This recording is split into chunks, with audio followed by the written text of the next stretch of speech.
Hello, I'm Dr. Kevin McAfee, and welcome to Facets of the Stone. We are excited to be bringing you this new radio broadcast, and I'm here with Jeannie Nigro. Jeannie, isn't it fun to finally get to be here? Wonderful, Kevin. I'm so looking forward to this day. I am too. Now, tell us a little bit about your background. I know Sure. you came from corporate America. Right. Was that hard? Well, actually, let me start a little bit before that. I grew up in Northeast Ohio, actually, and went to school in Ohio, graduated from Ohio State, go Buckeyes. Oh, no, it's a Buckeye, and I'm a Sooner. This is problems. We have difficulty already. We can work it out. And after graduate school, I moved to Southern California, searching for truth, eventually found it in God, and lived in California for about 30 years. Wow. And then my husband and I and my daughter, we just moved to Dallas about 2 years ago. The Lord led us here, and in that time frame, I was working in corporate America for a long time, almost 20 years. What did you do in that area? It was organizational change consulting. So I helped organizations that were going through change and helped them to flow their vision and values through the organization and Sure. be effective and so forth. But I always felt as been a believer 27 years, and really when I became a believer, felt really called to teach. But sometimes God's plans, like Moses, it takes a long time from the calling to when you actually He stuttered too. He get had to some do problems. it. Yeah, so I had to work out some stuttering in my life and behaviorally. And so I've been in full-time ministry for about 10 years teaching, and I love to teach. God's called me to. I did a lot of teaching in the corporate world as well, but God's really called me to teach, and I'm so happy to be doing that now. That's so fascinating because, as you know, we both share the Los Angeles connection because being in film and being involved in motion pictures for 30 years now, it's been an exciting opportunity to celebrate what has happened in our journey in the film side. In fact, we celebrated the 60th anniversary of a project I did with Fox called End of the Spear. I was executive producer on just this month, and that's been an exciting time to look back and think about Beyond the Gates of Splendor and Into the Spear and what happened there. And it kind of intersects film and ministry. And then I did a movie called Last Ounce of Courage that I directed and produced, and it was a film about putting Christ in Christmas. So the merging of you and I working together, talking about, here we're coming out of film and corporate environments, but yet we feel this thing inside of us, this desire to help others. And you have written a book that is fascinating, and I have read this book, and our staff has been involved in trying to understand what it truly means to be unshaken, because most of us have a lot of fear and a lot of anxiety anyway. Tell us why you wrote this book. Yeah. Well, I'll tell you why, Kevin. And it really, the catalyst for this book came out of my own experience with fear. And I know so many of us are struggling with fear right now. There's just so much uncertainty in our world between terrorism and shootings, and we only have to watch the news for a few minutes to be filled with fear. And I was the same way. I went through an experience, had a dinner actually with some individuals that just shared so many things that were scary to me. And I found myself just paralyzed with fear of the end times and what was going to happen. And so I dealt with that. I took that all to the Lord, and from what He showed me about my experience being paralyzed with fear, that became the catalyst for this book. I wanted to share with others what God had showed me about how He is not calling us to fear at this time, and how He is giving us the anchors that we need to be unshaken, regardless of how uncertain our times are. And our uncertainty is in our lives, our personal lives, as well as the uncertainty in the world that we are all faced with, that we all hear on the news every day. I can tell you this. I feel like every time we watch the news and every time we hear stories, it seems to exacerbate the problem of what fear is doing to our hearts and to our minds. And I think for people who have faith and have an underpinning of faith that truly believe in the love of Jesus Christ, He said, fear not. We look all through the Scripture, fear not, fear not. But yet, it's easy to become afraid. Yes. I think this book seems to really, one thing that you said that I really liked in the first chapter was how we become paralyzed with fear. What does that mean, and how do we overcome that? Well, I think what happens, Kevin, is that we get inundated, as I mentioned, with hearing the news, with surfing the net, the internet, and the fear, it just fills us because we start thinking, what's going to happen to me? Is this going to happen to us? Is terrorism going to hit at my front door and what's going to happen. And behind fear, there's always a lie that we believe about ourselves or about God. And that's what God showed me in my experience of fear, was that I was believing that it's the end times. So God is just kind of standing back and saying, we're just watching and not with me anymore.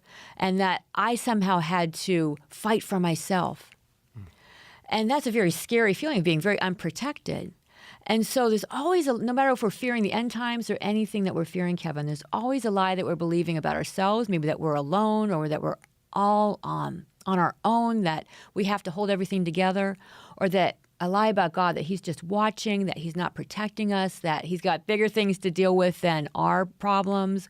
So there's this lie that we believe, or many lies, and God showed me that. And that's what we need to get to the roots so that we can break free from this fear, because God's not called us to fear, regardless of the situation. Mm-hmm. I truly believe that. And I think for me, I fall down, I mess up. And I think, that Romans 3:23, all have sinned and just come short of the glory of God. Mm-hmm. When we fall down and when things don't go well and the storms come, we have this tendency to think, well, it's Murphy's Law. Mm-hmm. This is how we're going to live. And we become afraid or we become angry and we run. We either go into fight or flight. We're either going to react in some ways. And the way that we react impacts our relationships with each other, and it also impacts our relationship with God. Absolutely. And you mentioned in the book about strongholds. Mm-hmm. And for somebody who is a layman that is trying to look at and understand, what do you mean by strongholds that really cause us to get locked up? Yeah. Tell me about that. I'm glad you asked that, Kevin, because strongholds can mean so many different things to different people. Right. And I've actually almost already answered the question in the sense that strongholds, how I define them for this book, are there's lies that we believe about ourselves or about God. So they're old messages that most of the time we receive growing up. I received many messages, Kevin, growing up. I was the youngest, I still am, the youngest of 7, and just received lots of messages about myself, about my worth, that I didn't have a voice, that I didn't deserve to exist, that I was unimportant, unvaluable, all these old messages. And they impact how we see God. So when I'm believing that I don't have a voice, that I'm not important, well, I'm going to see that God sees me that way too. And oftentimes what we do, Kevin, with strongholds is that we put someone else's face on God. So if, for example, my mother and father didn't see the worth in me, or expected me to be perfect, or if I felt like I had to be perfect to them to be loved, which I did, and there's really I could never be perfect enough, then I'm going to think that God sees me in that same way. And it really impacts our relationship with God as well as with others. We're going to be back in just a few moments to talk about the object of his affection. One of the things in the book Unshaken that really touched my life and heart was this story about how we are the object of his affection. God actually pursues us. We'll be back in just a moment. Facets of the Stone is our new broadcast coming to you from Dallas, Texas. I'm Dr. Kevin McAfee, hosting from Nashville, Tennessee, and each week we'll be uncovering the many facets of God's heart in a unique way. Kevin, we're living in such uncertain times, and I'm seeing more people in bondage to fear now than ever before. We'll be exploring the anchors that God's given us to stand strong in uncertain times. People seem to have so many fears about the future. Why do you think this is? We are really experiencing an epidemic of fear. We only need to watch the news or surf the net for a few minutes to be swept up in fear of terrorism, economic collapse, shootings, losing our freedoms, end times predictions, just to name a few. However, fear is not from God. He wants us to experience His abundant life and live free from fear and stress, even in these uncertain times. Our time together is designed to show us how we can do just that. Don't miss this amazing opportunity to hear Jeannie Nigro, author of Unshaken, Standing Strong in Uncertain Times, share more about the facets of the stone.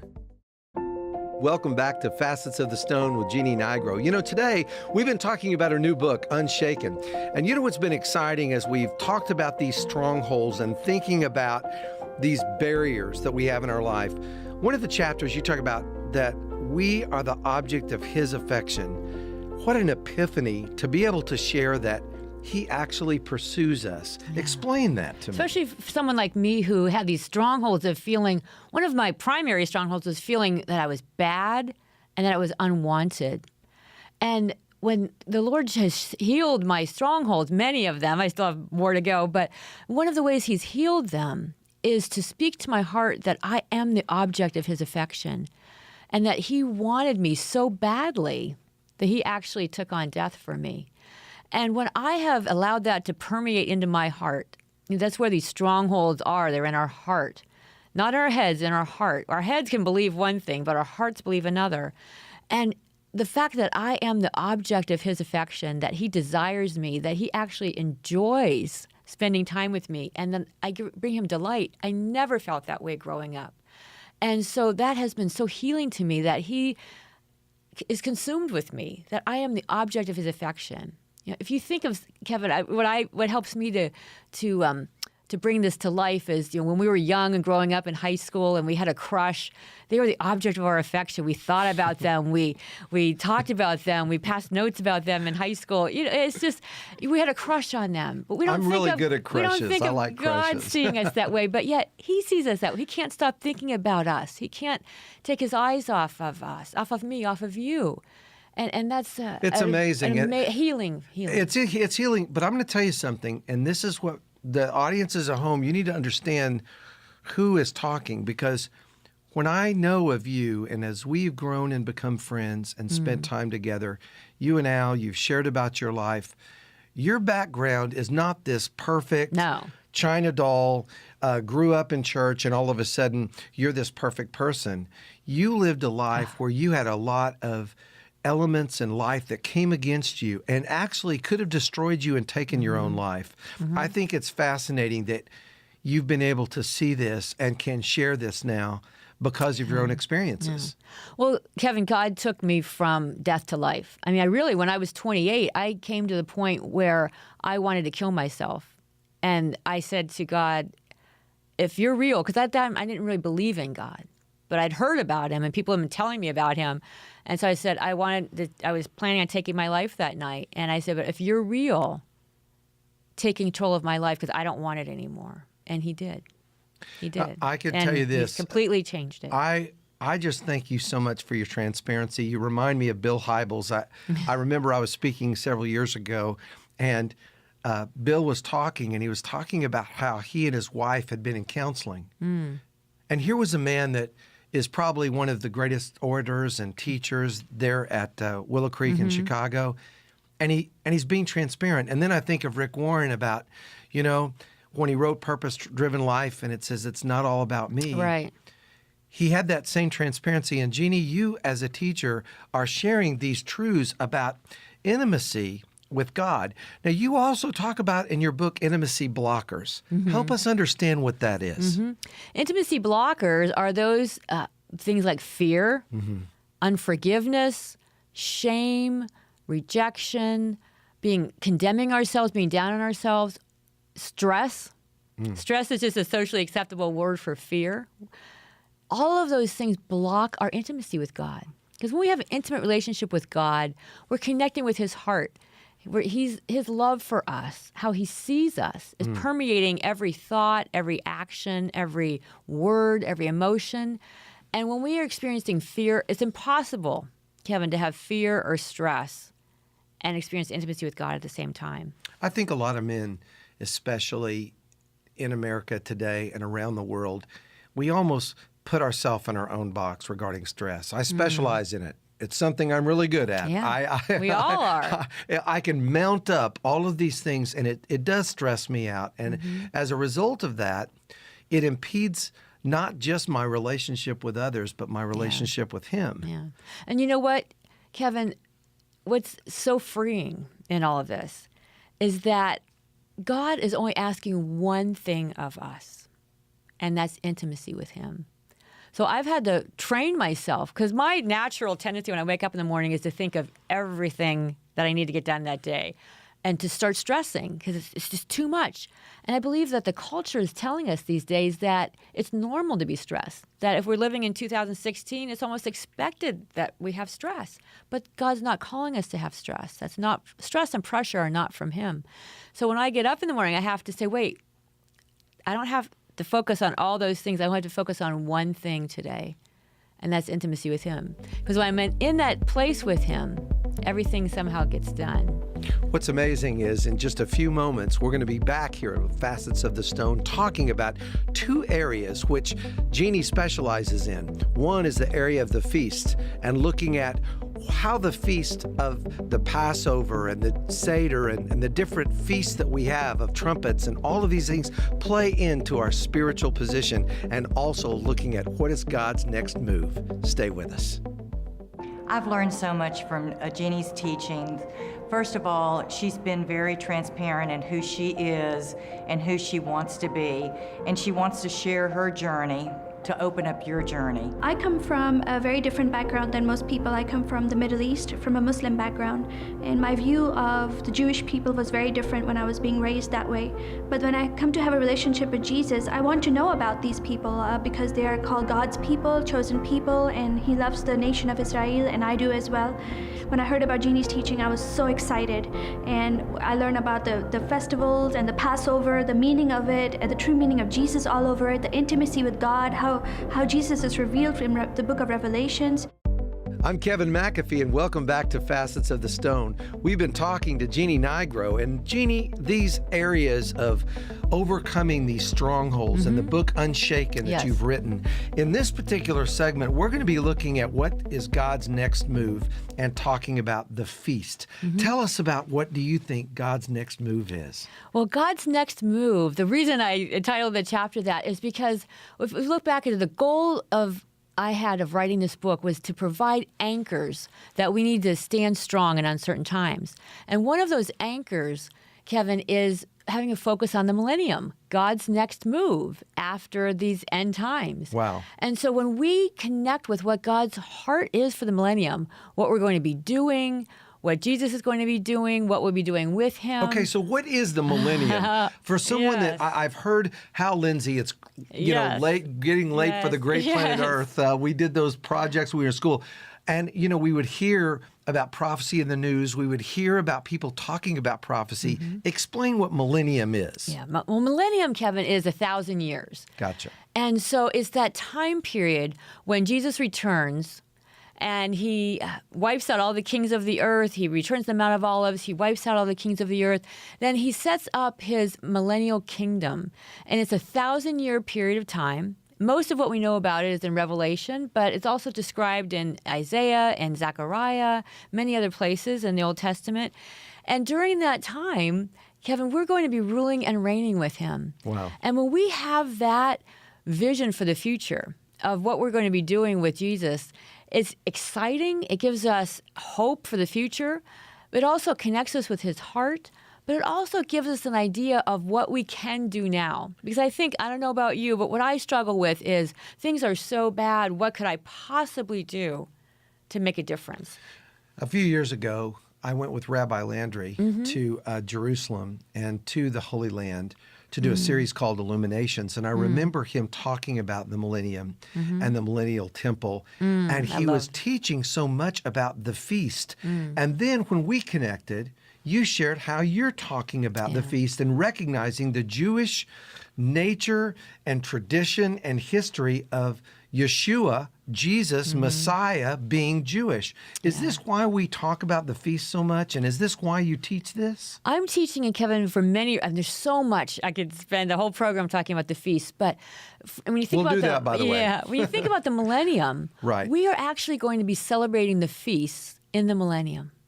And so part of what is exciting about observing the feast now is that we're practicing for what we're going to be doing the millennium with Jesus. I don't want to get to the millennium and not know what's going on when they're celebrating Feast of Tabernacles and Passover. But also, the feasts are times when God's given us these appointed times to grow closer in intimacy with Him. And again, that intimacy is that anchor that we need to stand strong in uncertain times. So when we celebrate the feast, we're connecting with his heart, and there's special appointments. I would never miss an appointment, a hair and nail appointment, but why would you miss an appointment with God? It's this time of special blessing and intimacy with him. And so when we observe the feast, we grow in intimacy with him, and we also, they are anchors for our soul right now, because Jesus fulfilled the spring feast already with his first coming, Passover, first fruits, and Shavuot. And when we connect with that, we know that he will fulfill the fall feast just as perfectly with his second coming.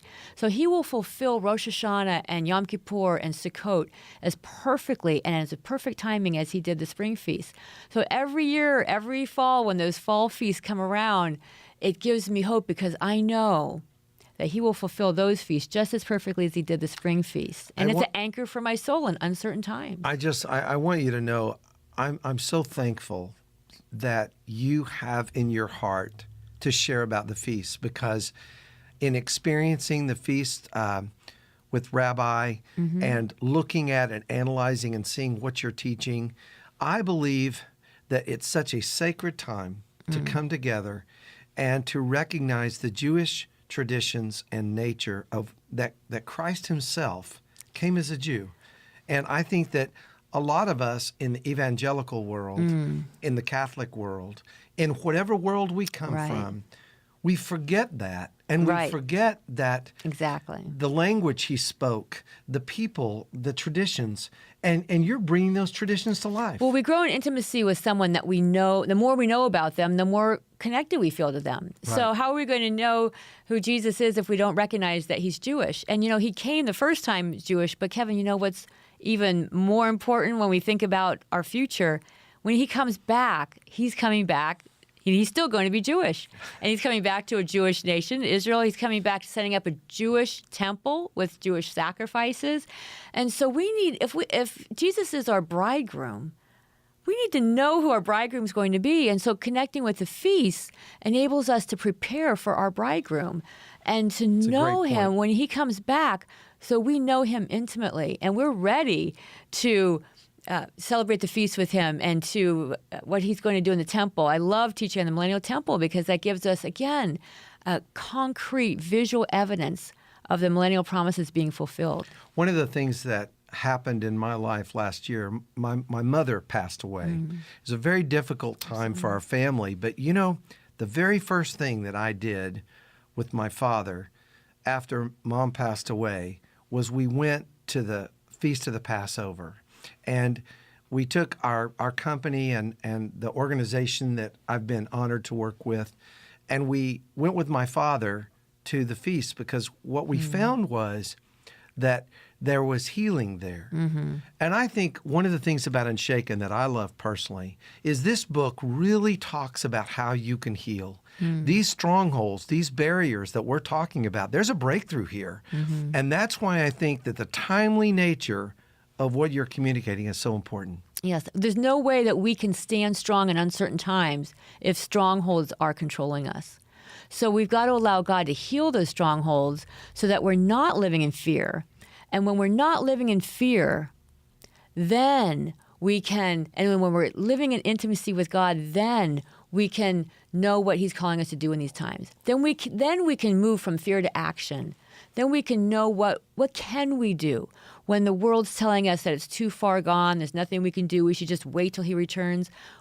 That's not God's will. No. If you look at the parable of the talents, the servant who just waited till the master came back was called the wicked servant and thrown into the lake of fire. So God's not calling us to just sit back and be passive and wait till he comes back. He's calling us to action. I tell you what's exciting. When we get back with Facets of the Stone in just a few moments, we're going to be talking about what kind of action plan do you have. In fact, it's the very last chapter of the book Unshaken, and I can tell you, you will need to know the specifics of where do we go from here? Where do you go from here in these uncertain times and in a world that makes you feel that everything is unshaken? Let me tell you, Jesus, he is the Yeshua and the Savior and the Messiah, and I believe that you'll be blessed. Stay with us. Jeannie's understanding of the Old Testament, the law, the temple, the feast, really gives a rich heritage to the God that we worship and helps me to understand better the many facets of the holiness of God. It helps me to understand the character of God in a deeper way than I ever had before. There's nothing like being set free from a sin that's held you captive for 40 plus years. Jeannie's teachings have really helped me understand who I am in Christ. She's chosen to share things that are very personal to her, but it's helped me identify my relationship with Christ. Welcome back to Facets of the Stone. We've been talking to Jeannie Nigro about her book, Unshaken. And one of the things that I've enjoyed about our program today is really looking at and understanding not just what these strongholds are, but the action plan. Now, we don't have time to go into all of them, so give 2 or 3 things that we can really take away from here and learn so that we're prepared to be strong in turbulent Unshaken, times. yes. Right. Yes, and Kevin, the last chapter is called Action Plan, and I lay out 10 actions that we can take now. So I'll just share one of them. And I mentioned before that the millennium gives us a guideline as to what we can do now. So if we're going to be ruling and reigning with Jesus in the millennium, how can we prepare for that? So how are we going to rule and reign over nations with Jesus if we can't rule and reign over our own thoughts and emotions and words because of strongholds? So by allowing God to heal these strongholds and by being willing to deal with these strongholds, we are increasing Jesus' reign over our hearts. And when we do that, we're increasing his reign on the earth. So by dealing with these strongholds, it's a way of preparing, it's a way of increasing his reign on the earth now, but it's also a way, obviously, of having a better life, of having a healthier relationships. Being an overcomer. We all are we all have strongholds. And so you get 2 people together, whether it's husband and wife or parent and children or co-workers, and they all have strongholds. You can see why there's so much conflict and unforgiveness and bitterness in the world. But yet when we can deal with the root, then there can be healing in relationships, healing in hearts, and we're increasing Jesus' reign, and we're also building his millennial kingdom now. So it's many purposes Well, and to what we're doing. This happened in your life, and we just want to say that this can happen in your life today. The reason why that we're here is to open up these spiritual truths like the facets of the stone taken and broken open from God's Word. You know, it's an amazing thing when you can be broken and poured out because of seeing God's truth. We've been talking to Jeannie Nigro today about the book Unshaken, and our purpose was to talk about how we have lost some of our intimacy with God and how we can get even more in tune with His Spirit. We hope this has been a blessing to you. There's a quality of life that each of you can have, and if you understand that quality, you can find a truth like you've never known before. Thank you for joining us today. Thank you for making this program part of your life. And visit us again each week on Facets of the Stone.